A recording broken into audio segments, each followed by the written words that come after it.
Okay, so yesterday we were looking at this problem about edge complexity and the presence of uh, or the graph being strongly connected, right? What were sort of the conjecture was once the number of edges, right, is much n minus 1 square plus 1, right, then the graph is strongly connected, right? So if it is not, then we add a counter example where yeah, it was still not strongly connected, right? So or was it? It was maybe, yeah, it was this one with all the incoming edges, right? So plus n minus 1. So basically n minus 1 whole square. If it is there, then it's still not strongly connected, right? So yeah, I think yeah, some was it Chaitanya? Is it someone sort of sent a Yes, sir. yeah Yes. yeah. So yeah, how do you prove it? Using induction. Using induction, right? So yeah, what it does is basically suppose yeah, assume the statement to be true, right? When n is smaller, right? When yeah, for all graphs with utmost uh, anyway, you can even take the starting inductive hypothesis, right? When n is 1, anyway, this is true, right? And yeah, there is no edge at all. Actually, you can even take n to be 2, right? When n is 2, there will be 2 edges, so it is always true. Then you can assume this to be true for all graphs with vertices at most k, right?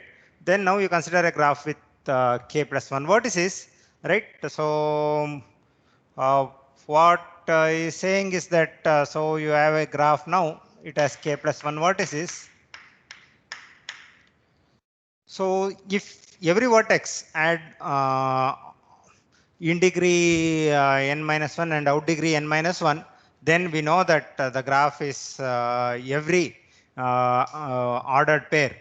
For every ordered pair, there is an edge between them, right? So that is not the case, which means that there at least exists a vertex which has at least out degree n minus less than or equal to n minus 2, or in degree less than or equal to n minus 2, something like say out degree of this is less than or equal to n minus 2, or there exists u belong to v of g such that or degree in degree minus of u is less than or equal to n minus 2, right? So from this what he infers is that so let me just use d plus and d minus. D plus u plus d minus u is less than or equal to 2n minus 3, right? So now he selects such a vertex and he removes this vertex. So what happens when we remove this vertex, right? So when we remove this vertex, so let us call this as equation 1, and we know that there are at least n minus 1 whole square plus 1 edges, right? And which also implies that this also implies that d plus u plus d minus u, right? This should be definitely greater than or equal to n, right? Because yeah, once if it is n minus 1, then the rest of the edges will be n minus 1 into n minus 2, right? Which would be n minus 2 plus 1, right? That is not even possible because maximum number of possibility is n minus 1 into n minus 2, right? So so that sort of so then what it does is, so you take this n minus 1 whole square plus 1. And suppose once you remove u, right, you lose at most 2n minus 3 edges. So minus of 2n minus 3. So you lose at most 2n minus 3 edges. So this basically comes out to yeah, minus 2n plus 2, right? So this is say n square minus 2n plus 1 plus 1 minus 2n plus 3, right? This is nothing but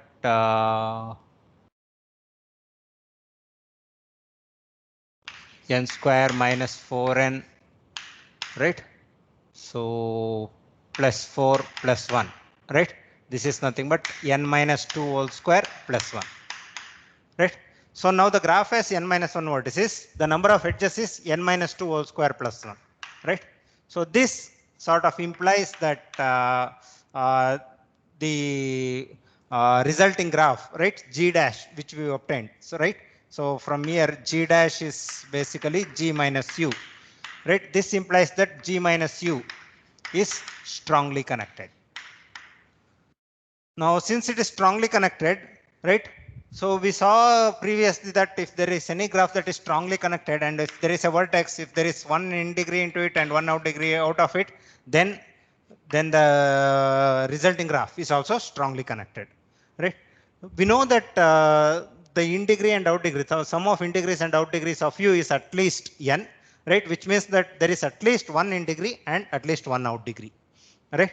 So which sort of implies that there will be sort of edges like this, and the resulting graph G is also, once you put back U, G will also be strongly connected. Right? So this is the proof that was given by Chaitanya. Is this fine?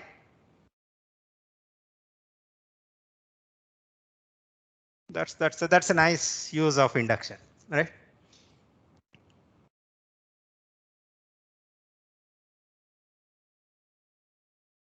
So any doubts, or is this fine?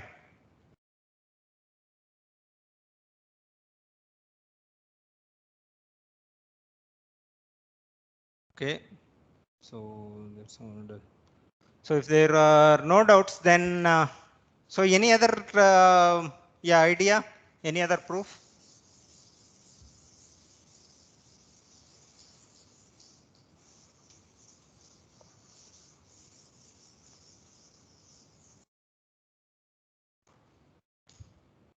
Did anyone think of anything else?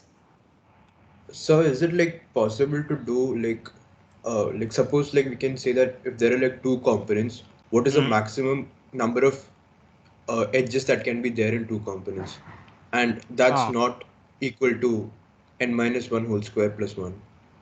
So oh, then okay, yeah. That also you can do. Yeah, how do you do that? Suppose there are two components. like we can assume like the maximum number of edges possible will be like when there is a component of n minus 1 and 1. Why? Like We can't assume that. okay, like so we can assume like there's a component of x and n minus x, Okay, there is a and component of x and n minus x. uh, now like the x component, if it's fully connected, will have x into x minus 1, Hmm. and other one will have n minus x into n minus x minus 1, Yeah. and one of them can like there'll be edges completely to the other side, there'll be x Yeah. into n minus x. All these edges are from one to another one, right? Yeah. Or in other words, we can also say that it is 2 into n choose 2. Is it 2 into n choose 2 minus x into n minus x? Is it? This is the number of edges that are missed, right? From everything here, you need to go here, right? Is that true?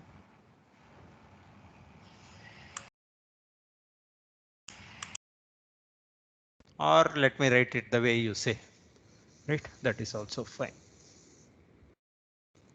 So x minus 1 whole square. What is it? X minus 1 whole square, is it? So x minus x into x minus 1, X like into x minus 1, basically. right? That's what. Yeah, Yeah. yeah. X into x minus 1 plus n minus x into n minus x minus 1, right?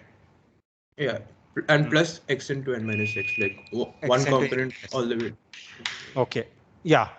So this is the maximum that is possible. Okay. And like if we simplify it, like we'll get that, like, you know, to minimize it, like we'll either need x to be 1 or n minus 1, like if So it you comes can down. minimize this, is it? Like if we solve further, like we'll see that x needs to be 1 or n minus 1. Okay, okay, okay. So is it a minimizing one?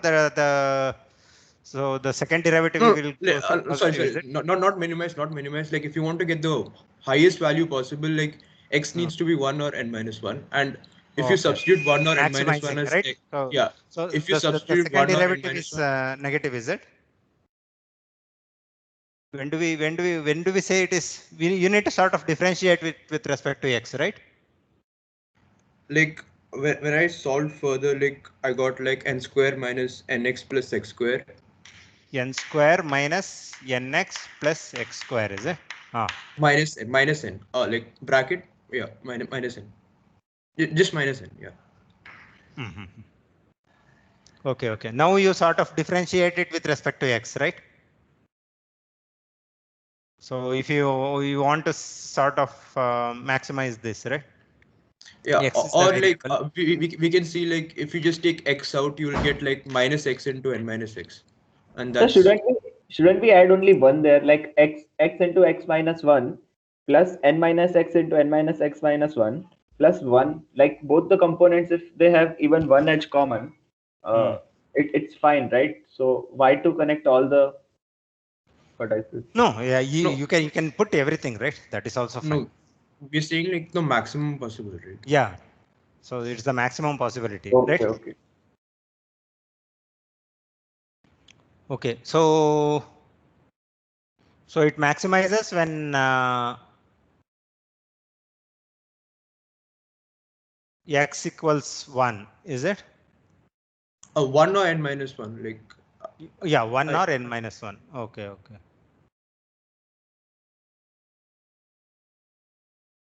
so actually, like it's that second part minus n plus 2x, like Hmm. how did that? No, no, no. I was differentiating this with Oh. respect to x. That's all. So this equation is inverted parabola. So this has no technically this has no minimum. Minimum will be minus infinity. So Correct, correct. Yeah, but like we can just take look x at the x domain. out, and So if you look at the domain from where x can be from 0 to n, you will see that at 0 and n, if it is 0 or n, it will be corrected because one component will have n and the other will have 0. Correct, correct. So minimum you can take is 1 or n minus 1. Yeah, that's true. Right. Somewhat the sort of, yeah. So you can also do it the other way. Yeah. This is it maximizes when x is sort of 1 or n minus 1. Right. So okay. So this sort of says that yeah. So since we have, so that would mean that when x is 1 or n minus 1, so what does that mean? So the number of edges possible is at most n minus 1 whole square, right? It is less than or equal to n minus 1 whole square, right? So which is a contradiction, right? So if there are more than one, if there are two strongly connected components, then the maximum number of edges possible is at most n minus 1 whole square. So which is a contradiction, right? But what is the guarantee that there is only two components? Will this work even if there are more than two components? so like if we have more components, like it just reduces. Like I mean, I can't Yeah. prove that, but with you can see with generality, like if you break down, edges will reduce. Number of Will edges will reduce. reduce, yeah, but how do you say? But we also need this, right? Things are going from only one to another. So yeah, let us come to that. Here one of the thing we used was all the edges were going from C1 to C2. That was very important, right? So yeah, Dharmik, you were saying something. Sir, we can use induction on the number of components. Sir. Anyway, we have already seen one inductive proof. Yeah, let us try to see. So this is one good thing, right? We saw that this property was very much necessary, right? So all the edges are going in one direction from C1 to C2. What if there are something like 3 components? Sir, if we So consider, suppose the edges are all these edges C1, C2, C3. So without loss of generality, say all the edges from C1 are going to C2. So all the edges from C2 are going to C3, right? Now, is it possible that all the edges from C3, they should either go from C1 to C3 or C3 to C1? Is it possible that they can go from C2 to C1? no, sir, No. Why? because then the strongly connected component C1, C2, C3 would not, it would extend, right? It would The whole, extend. What is the strongly connected component now? just the union of all those vertices. The union of all these things, right? Is this true? So what Anirudh is saying, is it true that this C1, C2, C3, the union of all this thing will be a bigger strongly connected component? Yes, sir. Yes, sir. Yeah, why? Why is it? How do we So say? from C1, we can we know that we can reach any other vertex in C1 because it's a strongly Yeah, connected component. correct. Yes. Now from C1 we can reach C2 because of Yeah. the edge present. Similarly, from C2 we can reach any vertex inside C2, but we can also visit C3. Yeah. And from C3 we can go back to C1. So yeah, it is possible to from C1 to reach any other component, and Okay. similarly from. Similarly, right? So since there is this vector cycle, we can simply go to any other component and reach any vertex there. So which means that this is not, this edge is not possible. Sorry to interrupt, sir. Sir, but Yeah. I don't understand why the maximum number of edges is n minus 1 whole square if there are two connected components. Yeah, Like we'll come to that. We'll come to that. Using this also, we will almost reach there, right? We will come again. Okay. So I think what was said was x should either be 1 or n minus 1, right? Once it is 1 or n minus 1, you will only get those many, right? So you will get basically n minus 1 into n minus 2 in one thing, right? And there will be one vertex, and it can have only incoming or outgoing, right? That is n minus 1 plus n minus 1, which is basically equal to n minus 1 whole square, right? Something like this. Okay. So is that fine, Janmansh? Sir, but like we are not proving it. Like we are just taking an example, right? No, we are not taking an example. We said that it sort of maximizes when x is 1 or x is n minus 1. So, but we can't say it from the equation, right? Because the equation is like upward parabola. So how can we get the maximum from it?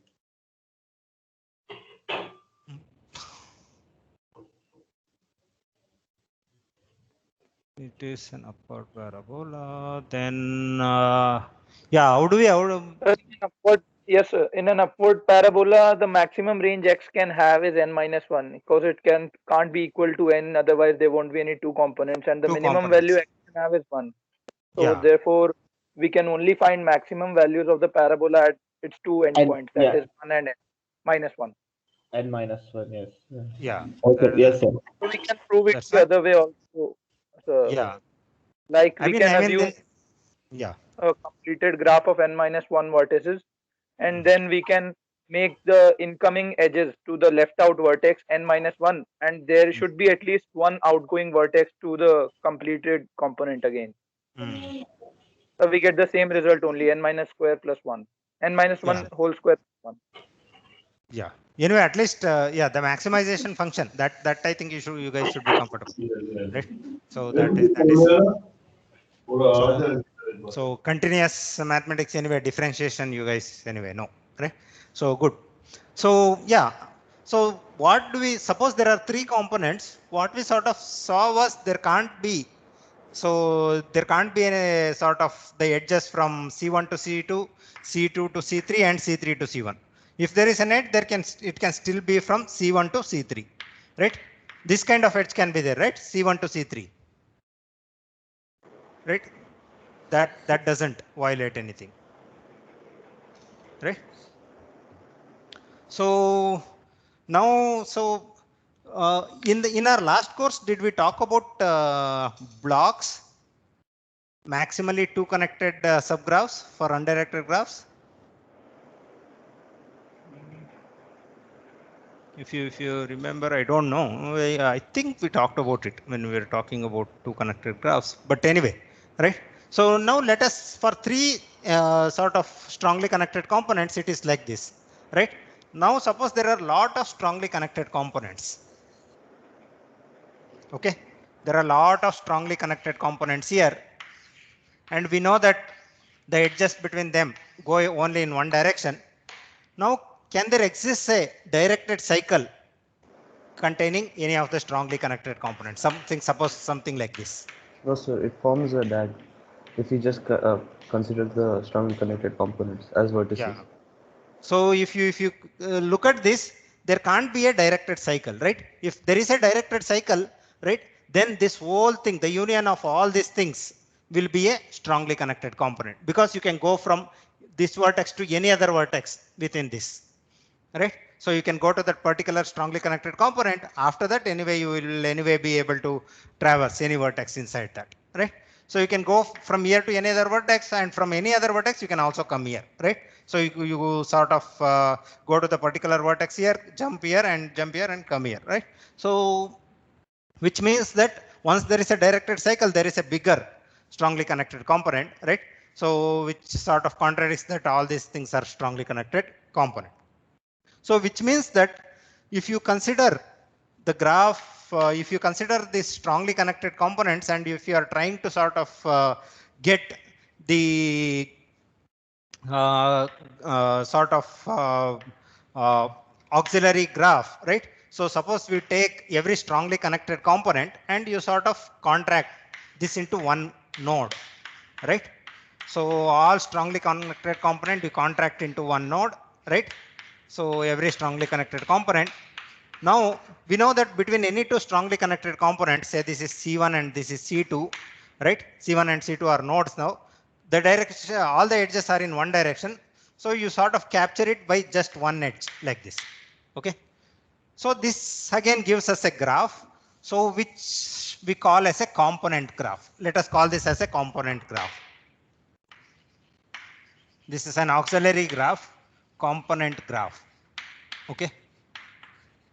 So what is a component graph? The vertices are basically strongly connected components, and there is an edge between two vertices, right? If there are edges going from the two vertices C1 and C2, if all the edges that are going between C1 and C2 are from between C1 and C2 are from C1 to C2, right? We definitely know that between any two strongly connected components, there can't be an edge from C1 to C2 and C2 to C1. That is not possible, right? That also gives us a two cycle, which is not correct, right? So the edges are always like that. We sort of, there might be many edges, but since we have contracted all this, we have put only one edge here, right? So this is a component graph. Okay. So this is what we call a component graph. Is this clear? How we are getting the component graph? Yes, sir. Okay. Yes, sir. So for every strongly connected component, we are putting one node, and between two nodes, we are putting an edge if the edges in the original graph are going from one strongly connected component to another. Okay.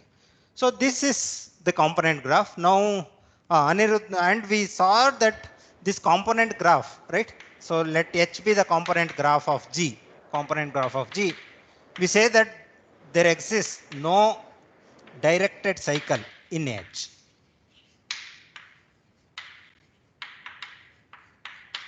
Right? Suppose there was a directed cycle in H, now you could get a bigger strongly connected component, which is a contradiction for our assumption that these were the strongly connected components. So there is no directed cycle in H. So Anirudh, you were saying something. Sir, so what I tried was I did a top sort on the component graph, and then I No, subtracted not on- that. You were telling something about the component graph, right? So component graph, there is no directed cycle. It's a DAG. Oh, this implies that it's a directed acyclic graph, right? Yes, sir. That is good, right? Yeah. This is something. So notice that. So if you take the component graph of G, right, then the component graph is a DAG. So what do we know about DAG? So there is at least one source and one sink, right? Is that fine? So there is always sir. a source and a sink. Now, so there is at least one sink, you go to that sink. There is probably one sink here, you go to that particular sink, right? Now you can argue these things with respect to this sink also, right? So if sink has X vertices and you take all the other vertices in other thing, right? That is n minus X, then you could get the same equations, right? So is that fine? So whatever, so Aditya, Aditya and others, they argued for two components, right? Instead of two components, even if you have some k components, we know that it will be a directed acyclic graph. There exists a sink. You take sink as having x number of vertices, and all the other components together have n minus x number of vertices, right? Still, all these things will be true, right? So you can again set up these equations, and again x the number of edges maximize when x is equal to 1, right? That again gives us the bound that the number of edges is at most n minus 1 whole square, right? So is that fine? So there can be forward edges also now from one component to another. Like Yes. There can be forward edges. That's the only sort of edges that are possible. Basically, what we are doing now is we are taking the sink, right? So this is the sink. There exists a sink, and this is the rest of the graph. So we know that there are only edges from, since this is a sink, there are only edges like this, right? Now suppose there are x vertices. This is a strongly connected component, right? It's a strongly connected components which is sort of forms a sink in the component graph, right? This again, we don't know the structure here. We are not even bothered, right? There are n minus x vertices. So this again is true, right? Here there can be at most x into x minus 1 edges. Here there can be at most n minus x into n minus x minus 1 vertices. Across these things, they are always in only one direction, right? So there can't be an edge from, there can't be an edge like this, right? From this sink component to something else. Then it is not even a sink, right? So it's not a sink component, right? So such edges are not possible. The edges are only coming into this sink component from other strongly connected components, right? So this again we can sort of use the same sort of equation, and we would sort of get that it would maximize when x is equal to 1 or n minus 1, right? Is that fine? Sir, in that equation he derived, he assumes that even the rest is connected, strongly connected. It doesn't N matter, minus right? x. Here I am just using it is less than. Here what I am saying it is less than or equal to this, less than or equal to this. I am only worried about less than, right? Yes. Okay, that is the maximum. So it's fine, right?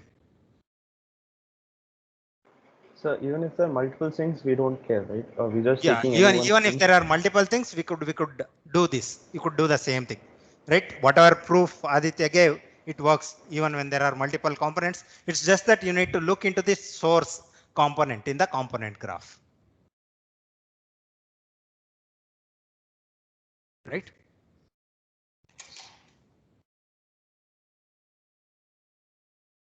Sir, so what Chaitanya said is also correct, right? What that there need not be so many edges here, is it? Sir, Chaitanya said, like Chaitanya's induction proof is also correct. Oh, that is correct. That is perfectly fine. So I am looking for more proofs. That's all. Okay. What Chaitanya said was perfect. That's why I looked at that proof initially. It is perfectly correct. Okay.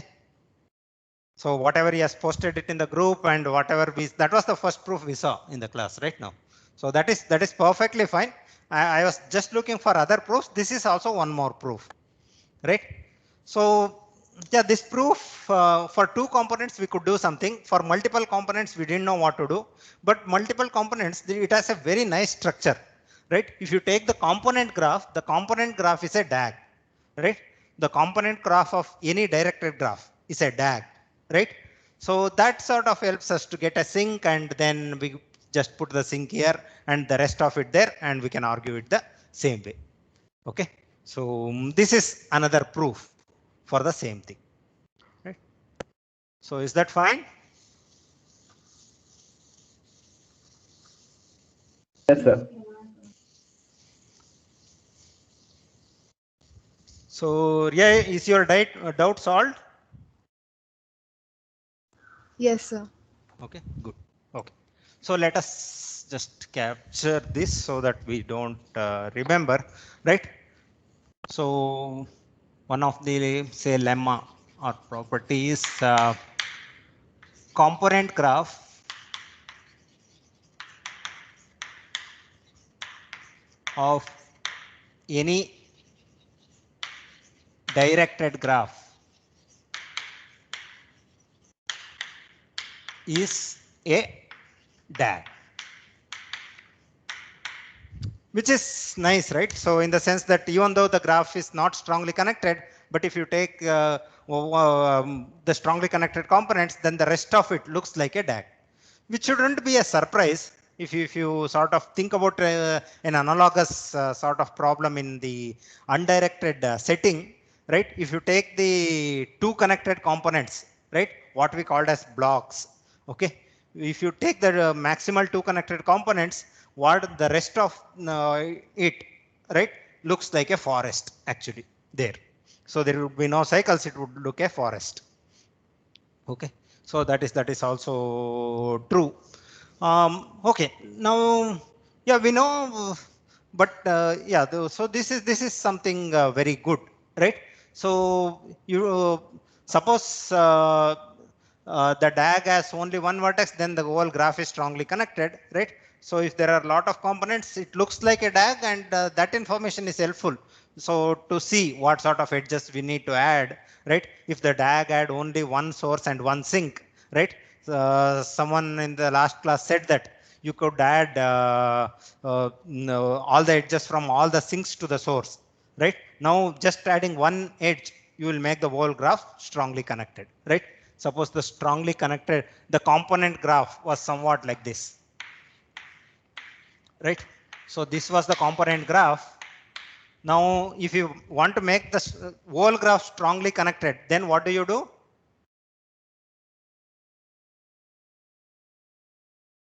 So by adding minimum number of edges, can you add just one edge and make the whole graph strongly connected? If there's only one sink, then yeah, this is the component graph. Suppose this is the component graph, right? Then what do? You simply add this edge, one edge, right, between any vertices in those strongly connected components. Now the whole graph sort of becomes strongly connected, right? So I am just sort of saying why this is important, right? So these sort of applications are innumerable in any sort of networks, right? How many links do we add such that it becomes strongly connected, right? It becomes robust, right? The network becoming robust and things like that, right? This is a very important problem, something called as connectivity augmentation and things like that. So though we will not go into it, so in the sense that finding these strongly connected components is a very important problem, right? That is the pre-processing step we need to do before we do any of these algorithms. Okay, good. So this is a very nice information, right? The component graph is a DAG. Okay, so the component graph of any directed graph is a DAG. So now can we come back to our original problem? So suppose you are given a directed graph. Now can you find out these strongly connected components?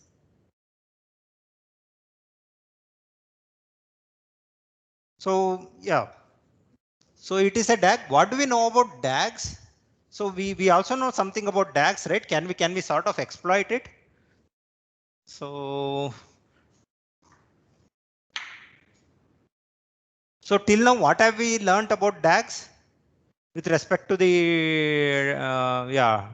depth first search or we know that every DAG has a source and a sink. At least that is something we know. And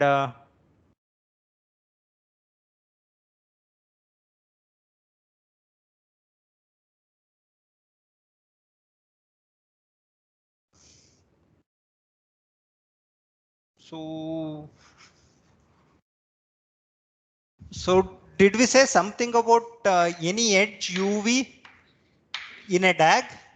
Suppose there is an edge UV in a DAG, then did we say anything about the finishing times of U and V? You will finish after we finish it. Okay, this was one of the lemma, right? So let me just again capture it. So say this is lemma 1, say lemma 2, which we proved in the last class was for any edge UV in a DAG, finishing time of U is greater than finishing time of V in any DFS, right? Whatever DFS you do, wherever you do it from, right? So U will finish after V. Okay. So that is true in a DAG, right? So is it also true for two strongly connected components which exhibit this structure? See, can we apply this property for the component graph? Suppose U and V are vertices in the component graph, right? And there is an edge from U to V. Can we say that the finishing time of every vertex in U, right? So suppose this is U, right? So let me say that the component U, this is the component V. We know that there is an edge from U to V. Now, can you say anything about the finishing times of vertices in U, in the component U containing? Sir, I guess the max of all the vertices in CU will be greater than the max of all vertices in CV. Okay, so what this says is max of finishing times of any vertex in U, U belong to CU, will be greater than max of finishing time of V for V belong to CV. Is this what you are saying, Aditya? Sir, I think the maximum time of every CU will be greater than every CV. Okay, that is one more thing. This is one thing max. So, but what Janmansh is saying is that finishing time of U is greater than finishing time of V for all U belong to CU and V belong to CV, right? Okay, there are this is one thing, this is another thing, right? If this is true, anyway, this will always be true, right? Anyway, the other way it is not true. So is this true? I mean, let us look at the most generic one. So is the finishing time of every vertex here greater than the finishing time of every vertex in strongly connected component containing V? Like suppose so we directly go from U to V, like the first DFS traversal, then we will like we'll visit all the edges, and like once we go to V, there's no coming back to U, right? Because CV is not connected to CU. Correct. So you will only finish all these things and we'll come back. Yeah. Come back. Yeah. Oh, that's the reason, is it? So was that the reason, Janmansh, why you said it? Partially, yes, sir. Because like suppose we start from anywhere. First of all, if we start from CV, the DFS, we are done because there is no edge from CV to CU. So correct. Obviously CU will be finished afterwards. Now, if we take any vertex from CU and start the DFS from there, at one point we will reach the vertex which is connected to CV. So then we will first finish CV and then again the CV is finished. So the finishing time of entire CU will again be more than CV. Okay, okay. Yeah, he is going a bit more detail. Is if you start from here, anyway, you will finish this before you go here. If you start from here, you will come here, you go here, right? Then you will finish it back, then only come back, right? Is that fine? So, is this correct? Yes, sir. Yes, sir. Okay. So, sir, if there is a branch in CU, like let's say we are starting the DFS from A. Okay. So, should I mark an A here? Yeah, and Okay. there is a B connected to it. I mean, vertex B. There is a B, something like this. Suppose that is A like to this. B. A to B, yeah. And then we go back, and then from B there is it is not connected to CV. No, this is a strongly connected component, right? So there will be. Oh, okay, sir. Okay, I got confused, sir. It's no, your confusion might be correct. So it's just that, yeah, you need to sort of, yeah. Is there a possibility of going back? Right, that is what you are trying to ask, right, Prajwal?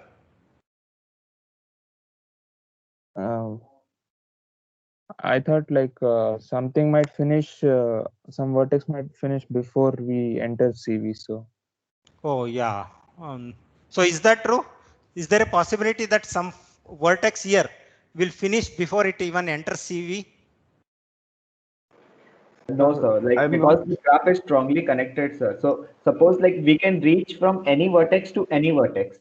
So if we start from any vertex from CU, we will definitely reach the vertex which is connected to connecting CU to CV. It is So strongly basically, connected. there won't be any backtracking in the traversal of CU. Oh, there will never be any backtracking, is it?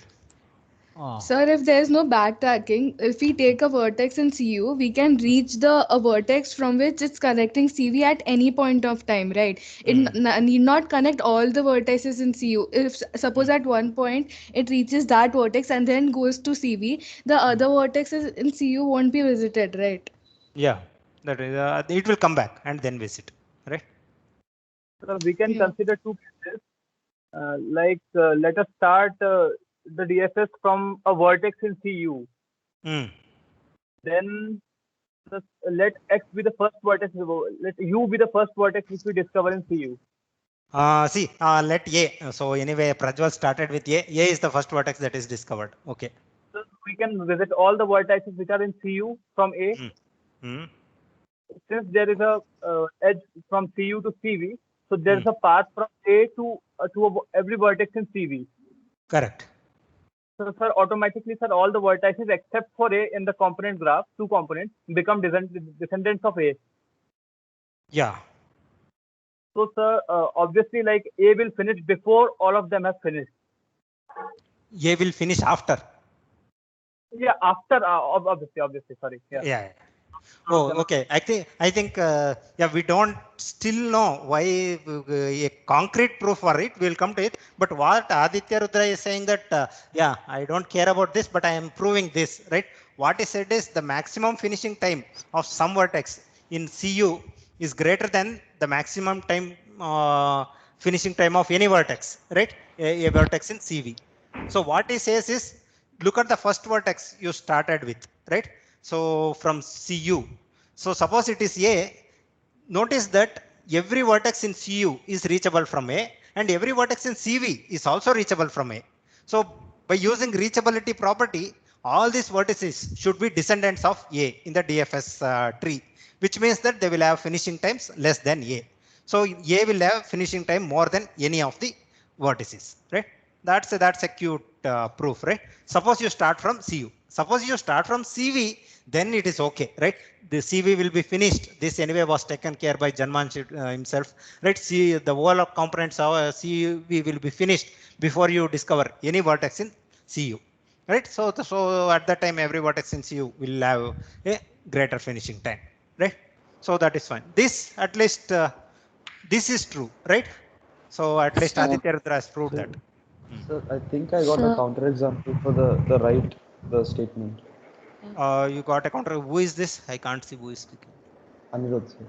Anirudh, yeah. So what is the counter example?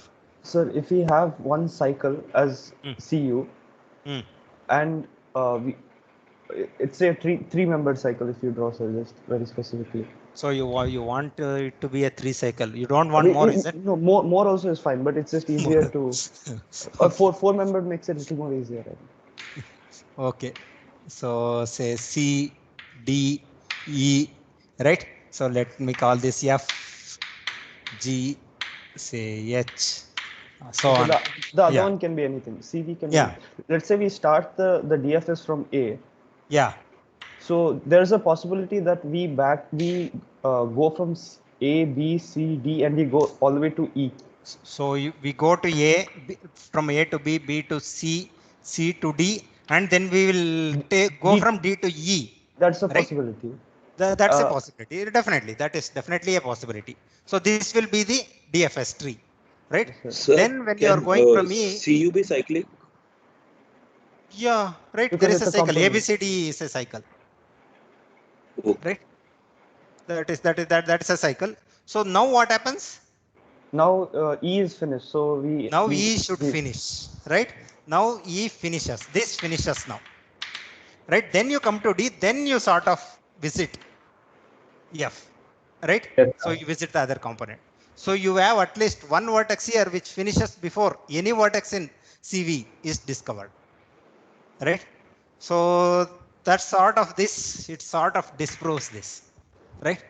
It is not correct that every vertex in CU, right? So as finishing time greater than every vertex in CV. Okay. There can be some vertices which can be finished first. It depends on how you traverse, how the DFS traversal happens. So that's nice, Anirudh. This is a wonderful counter example, right? So this is it is not necessary that everything here should sort of finish only after this. There can be some vertices here. I can extend it to lot of vertices here. All of this can finish before any of these things happen, right? So they can finish before any vertex in CV is discovered, but there will, as Aditya Rudra said, if you look at the first vertex that was discovered in CU, right, that will have finishing time greater than any of the vertices, finishing time of any of the vertices in CU, because every other vertex, right, in both CU and CV will be descendants of that particular vertex A, which was discovered first among CU, right? So it will either be descendants if the A was the first vertex discovered among all these, or it will be in some other tree, right? But by that time, all of CV would have been finished, right? So, or in other words, the first vertex that is discovered in CU as finishing time greater than any of the vertices in CV, right? So, is that fine? So, is it? Does everyone understand why this is not true? Why there can be a vertex in CU which finishes before, any vertex in CV, right?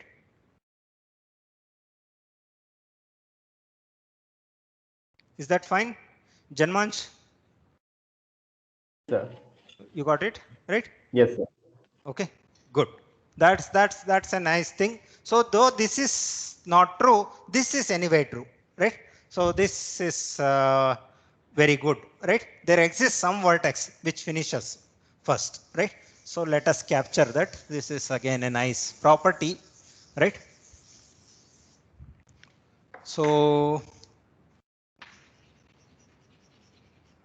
lemma 3, let say C1 and C2 be two strongly connected components, right, with edges going from C1 to C2. Then there exists a vertex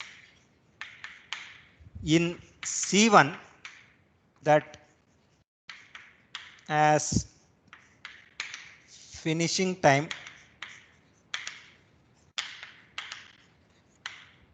greater than finishing time of any vertex in C2. Whatever vertex you take, so it is greater than finishing time of all vertices in C2. Right? If that is the this is also fine. If this is finishing time of all vertices in C2, right? So you can write it this way also. Okay. So that is again a very nice thing, right? So the finishing time we saw for a DAG. When it comes to strongly connected components and the DAG structure of strongly connected components, what we can say is that it's not true that every vertex, right? So in one component has finishing time greater than every vertex in other, but there will exist some vertex in that strongly connected component which has this property that it has finishing time greater than all the vertices of the other component. Okay. So that's good, right? Okay. Now what does this okay, this is a nice property. So we used this property, right? So in the last class, right?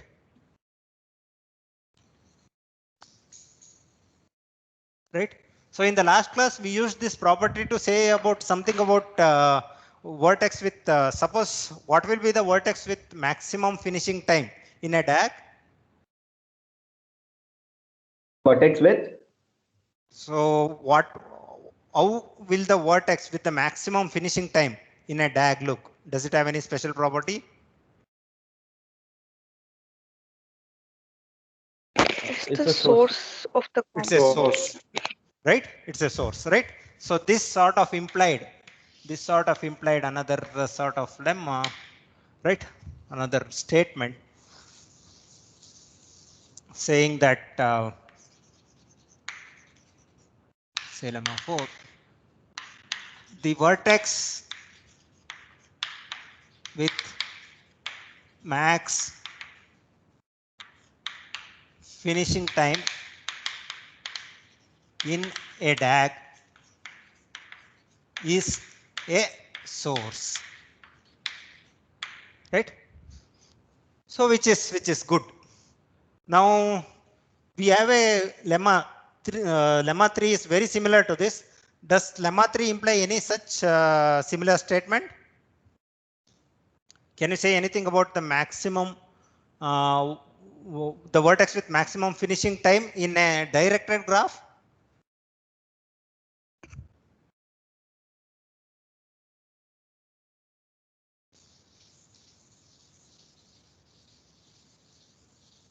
So like it will always be from C1, or we can say that the DFS always starts from there. So yeah, but even if the DFS doesn't start from there, there was some vertex, right? There which had greater finishing time, right? There can't be, right, sir? Like because C1 is strongly connected. No, not about C1. We are talking about the component graph, right? So yeah, what does this mean actually in the vertex with maximum finishing time in a DAG is a source, right? So suppose we take, there are lot of strongly connected components, right? With sort of edges like this, right? There are a lot of edges like this. Now here, suppose this is the graph. Suppose I take the vertex with maximum finishing time here, right? Suppose the graph is like this, C1, C2, C3, C4. Can you say, can we sort of guess where it would lie? In C1. C1, sir. In C1, why? Yes. So because like if we like in the There previous is no incoming edge to it. So there is no Yeah, incoming edge in it. It's the source there is no vertex of the component graph. Yeah, it's this is the source vertex of the component graph, right? Something like that, very similar to this, right? It's we know that since there is an edge like this, there will be a vertex here which has finishing time greater than this, and also there will be a vertex here which has finishing time greater than any of the vertices here. there will be a vertex here which has finishing time greater than any of the vertices here, right? If we go on like this, right, we will know that, so the source of this component graph, right, will have a vertex, right, which will have maximum finishing time, right? So, or in other words, so it belongs to some source component, right? So in the component graph, it's a source. So we will call it a source component, right? So what it says is the vertex with maximum finishing time in a directed graph. This need not be a DAG, right? In a directed graph is in a source component, right? So when we say component here, this is a strongly connected component, right? So it's in a, it's in this it will be present in a source component, right? So is this fine?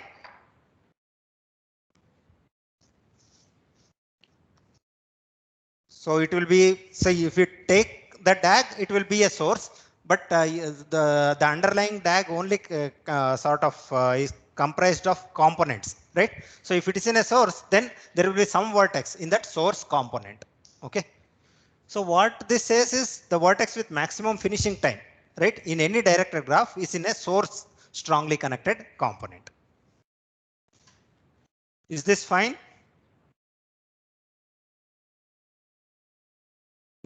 Yes. Okay, any doubt till now? So I would yeah, if there is some doubt, I would like to sort of clarify, because we saw many properties. These two properties were something we had seen. This was the property we had seen earlier. We saw this property, which is pretty simple in this class, right? Using this and this, we could sort of get the other property, right? So if there are two strongly connected components with the edges going from one to another, there will always exist a vertex in one of the components C1, right, which will have finishing time greater than the finishing times of all the vertices in C2, right? Something like that. And so in a DAG, we had also seen that the vertex with maximum finishing time is a source. Now, if you apply this to the component graph, right, it will be, again, it will be a source, right? So it will be a source, but every vertex in a component graph is a strongly connected component. So we can say that it will be a source strongly connected component, right? The vertex with maximum finishing time in any directed graph, right? It doesn't matter what the directed graph is, it's in a source strongly connected component. Okay, good. So in other words, if you take the component graph of that directed graph, right, the vertex with the maximum finishing time will be a source. There can be many sources, right? So it is some source component. So is that fine? Yes, sir. Okay, okay. So now you guys have seen how to sort of do a DFS and get all the reachable vertices and things like that. Now, is there a way to sort of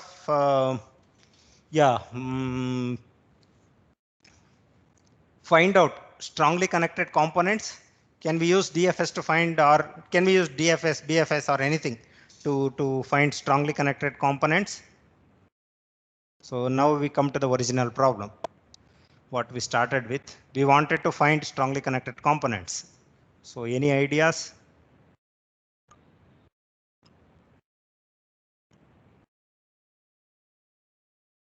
Perform DFS to find finishing time of each vertex. Mm. And take the largest vertex, and we know that it's part of the source connected component. Component, yes. And we remove it from the graph. Now we find the largest that vertex, is it? We will remove that vertex from the graph. Yeah. Just then we see the next finishing time of the next largest finishing time of the graph. That vertex. Now that is either in its own connected component source connected component, or it is part of the previous largest connected component. We check if there is a path from the previous one and the current vertex. If there is a path, we add it to the same connected component, or it's part of a separate one. So is it enough if there is a path from one direction? We need to check if there is both directions. Check, if there's both directions. Okay. So and then we recursively keep doing that. Okay. So one idea what Chaitanya says is that so perform DFS and find out the vertex with maximum finishing time. We know that that vertex is part of a source strongly connected component, right? Now, so you delete that particular vertex, right? And you sort of mark it in some manner. Then you take the next vertex which has maximum finishing time, right? You see if these two vertices are strongly connected. If they are strongly connected, put it in the same component. Otherwise, put it in different component, right? So you keep on doing this. Does this work? So can you explain that step where you put it either in the first component or just leave it in the next component? Yeah, so first what he did was, so he took the first vertex and he put it, he marked it as say some component C1, right? Then he took the next vertex. For the next vertex, what is we'll see is whether there exists a path from this particular vertex here to here and here to here. If that is true, you will also mark it as C1, right? Which belongs to the same component. Otherwise, what he will do is he will mark it as C2, right? When the third vertex comes, then again you need to see if there is a path from C1 to this and C2 to this and back to these things, right? So if that is the case, then you can mark them. Otherwise, you need to still keep continuing. But will this? Yeah, there can be. Do we need to update this? So something, it can be something like there can be an edge from here to here and here to here, and there can also be an edge from here to here and here to here. Now these two will become in the same strongly connected component. Now do we need to update this C2 also, Chaitanya? No sir, I think by finishing time property that won't happen. That won't happen? Why? No, it could happen. No, sir, it's probably wrong. Okay. Yeah. This is the problem actually. When we are reaching out, we from the source component, we don't know. We can reach out to many vertices, right? We really don't know what are the vertices. I think someone is. So I will just mute on.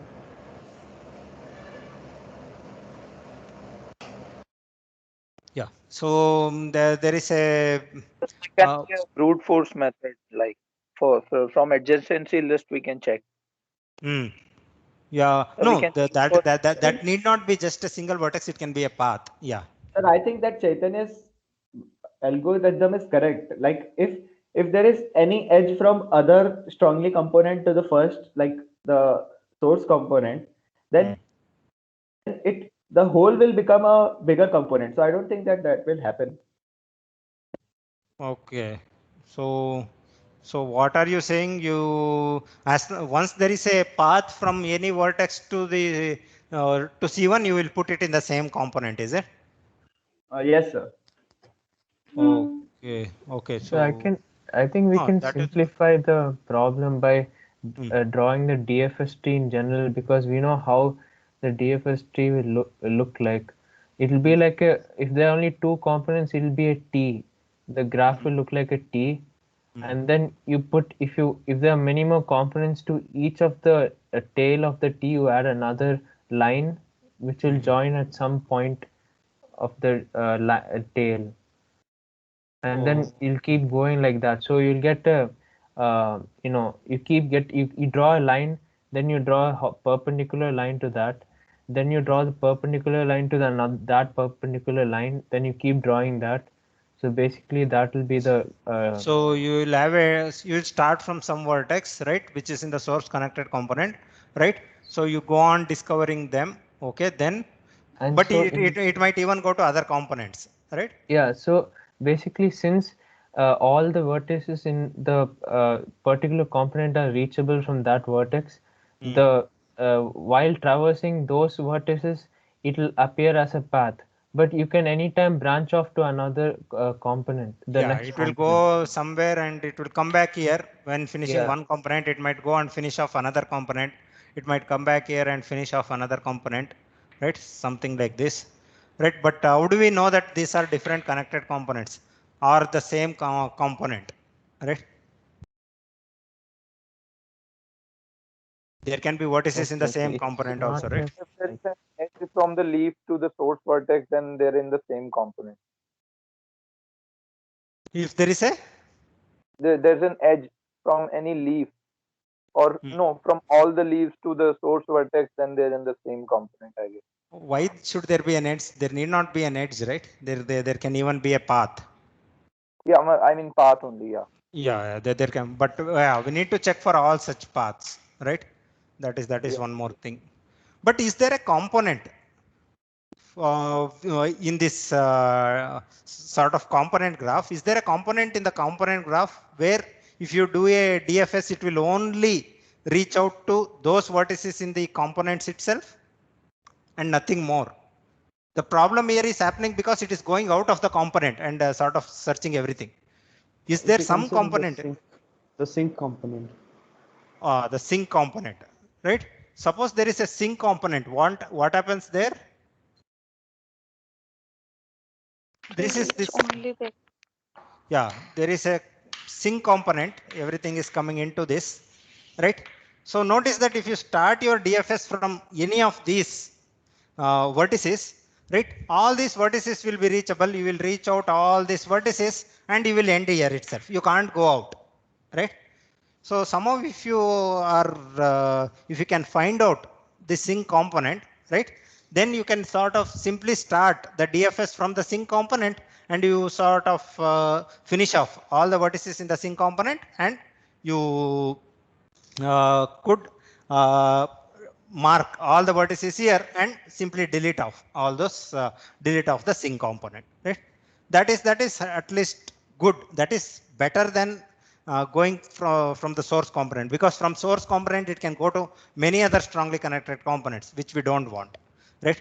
This sort of, if you somehow magically start with this sink component, we don't know how to do it yet, but if you could do this, it would sort of visit only those vertices that are there in the sink component, right?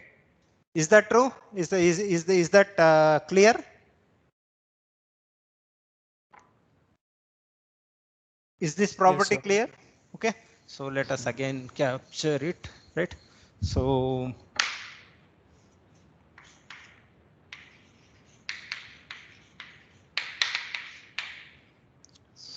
if we start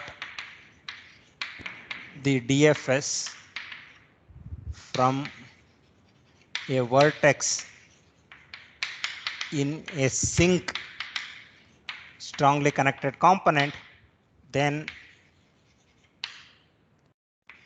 the DFS forest containing the first vertex, say discovered, will have exactly the vertices in the sink strongly connected component, right? So if you somehow, someone, we have an oracle, right? Someone magically says that, okay, you should start, this is a sink strongly connected component, or this some particular vertex belongs to a sink strongly connected component. Then what we do is we simply go and start our DFS there. So once we start the DFS there, the good thing is we can reach out all the vertices in the sink strongly connected component. So that's a nice property, right? So is that fine? Right? So does everyone agree with this? Yes, sir. Okay. Any Sir, can we say that the smallest finishing time, the vertex with the smallest finishing time is present in the sink? Okay, that's a good thing, right? Dharmik is now thinking ahead. Once we have this property, he is already thinking ahead as to how to use this, right? What he is saying is, can we easily find this vertex, right? Can we find a vertex in the sink strongly connected component, right? That's anyway, all these things, you know. So how to find? No, So 1 taking minute. Anirudh's counterexample from the previous case, that wouldn't be Oh, possible, right? I think Because like remember Nishant that already E came vertex up with had a finishing count. time in the source component, but the finishing time was lesser. Okay. Nishant says that there is already a counterexample. What he says is that you consider this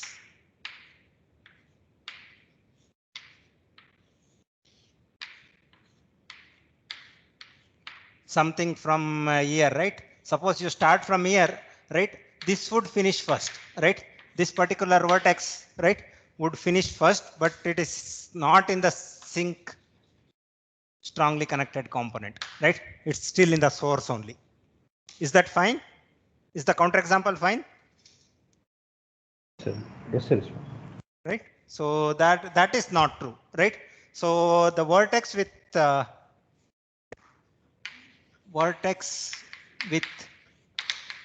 minimum finishing time need not be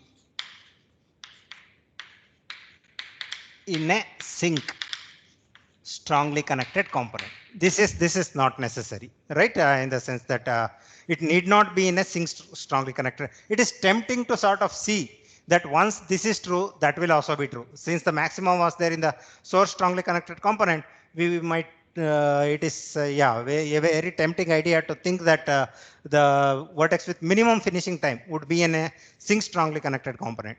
But that is not true, right? This is the counterexample, right? Here the vertex with minimum finishing time is in a source strongly connected component, right? Or it can be anywhere actually, right? It depends on how the DFS, particular DFS traverses. Okay, so that's good. So how do we find this sink then? So we can actually, sir, change the source into a sink by reversing the edges. Yeah, source in GR reverse.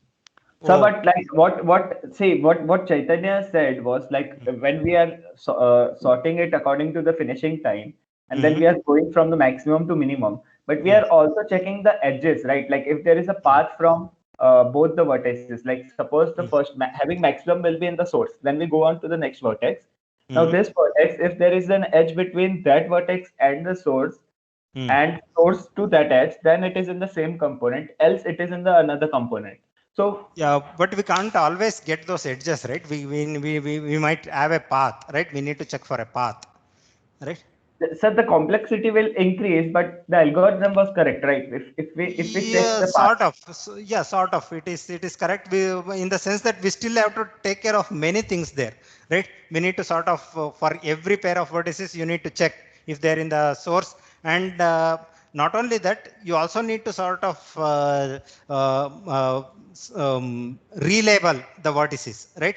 Because initially we had a case where we labeled one as C1, another one as C2. Then we got a vertex which had paths to both these vertices, right? Yes. Then either you need to prove that such a thing never happens, or you need to be ready to relabel it, right? The algorithm in a brute force way is still correct, right? I would say, though we have not proved it, I have a hunch that it should be worked out in an elaborate way, right? So yeah, that is one thing. But Excuse me, sir. Yeah. Sir, we know that the connected components of the original graph and the, I mean, G dash, what we call as transpose graph, are same. Sir, so actually, like we can find the components of that transpose graph, and so since we are looking after a sink, then what do you mean by transpose graph? What is the transpose graph? What do you mean by reversing the edges? Oh, okay. 1 minute. So you were telling something like that, right? So what they are saying is that so what happens if you simply reverse the edges?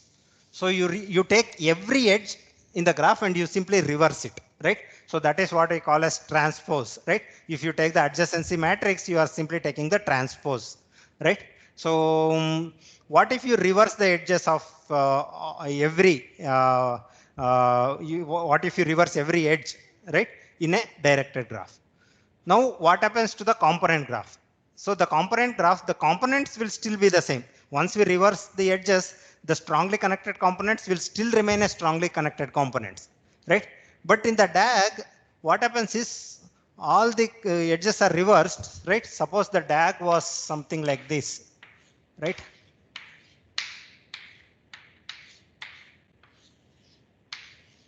Something like this.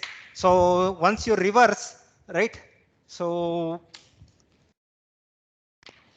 the edges would become like this. Now this would be the new component graph in the reversed graph, right? Sir, is it, so what? Yeah. Sir, is it correct to call it a DAG? Like, because every strongly connected component will have a cycle, right?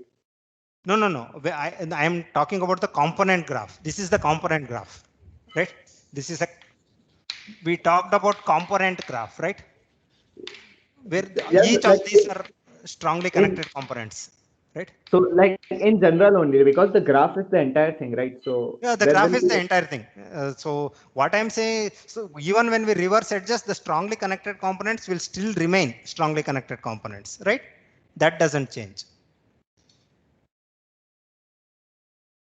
Yes, sir. So is that true? So does everyone understand that strongly connected components will remain strongly connected components even if we reverse arcs? Right? Reverse the edges, reverse the direction of the edges.